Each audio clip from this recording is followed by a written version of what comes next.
હું કેપ્ટનભાઈ કથિરિયા, રાજકોટ તાલુકા પંચાયતના પ્રમુખ છું. અમે અમારા કેન્ડિડેટ હતા નફીસાબેન યુનુસભાઈ શેરસિયા, જે મુસ્લિમ હતા અને અમારા રાજકોટ જિલ્લા ભાજપના લઘુમતી મોરચાના ઉપપ્રમુખ છે. હાલમાં તે હોદ્દો ધરાવે છે.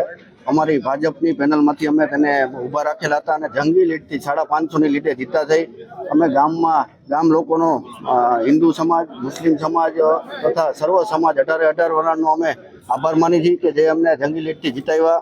અમે ગામ લોકોનો ખૂબ ખૂબ આભાર માની છીએ. કયા વિકાસના કામો વિકાસના અમારા ગામમાં સીસીટીવી કેમેરા, સ્ટ્રીટ લાઇટ, ભૂગર્ભ ગટર અને ખેતીવાડીના ખેડૂતોને જવા માટે જે તકલીફ પડતી હોય ત્યાં પહોંચવે અને રસ્તા પહોળા કરી આપશું, જંગલ કટિંગ કરી આપશું અને આયુષ્યમાન કાર્ડ યા કોઈને કૂપન બંધ થઈ ગયો હોય તો કૂપન ચાલુ કરાવી દેશું. આધાર કાર્ડ લિંક કરવાના હોય, આધાર કાર્ડ નવા કાઢવાના હોય કે કોઈ પણ જાતનું સરકારી કોઈ પણ દસ્તાવેજના કામ હોય એ અમે અમારી પંચાયતે કરી આપીશું. આ અમારે પેટા ચૂંટણી હતી. અમારા સરપંચ અગાઉ સસ્પેન્ડ થયેલા અને અમારે પેટા ચૂંટણી હતી. બોલો. મારું નામ ઇનુસભાઈ અલીભાઈ શેરસિયા, મારા ઘરના ડોક્ટર, એને ઉમેદવારી કરી હતી.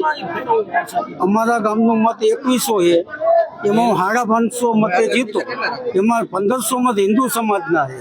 પણ કોમવદ સામે લોકો કરવા ગયા, પણ મને હિન્દુ સમાજે 600 મત આપ્યા. એનો ખૂબ ખૂબ આભાર માનું છું.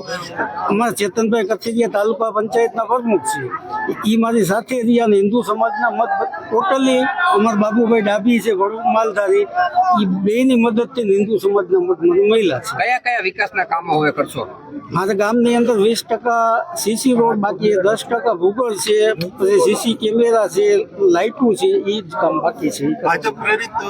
હું રાજકોટ જિલ્લા લઘુમતી મોરચાનો ઉપપ્રમુખ છું પોતે, અને જે મને તાલુકાની ટીમ, તાલુકા ભાજપની ટીમે સહકાર આપ્યો એનો ખૂબ ખૂબ આભાર માનું છું.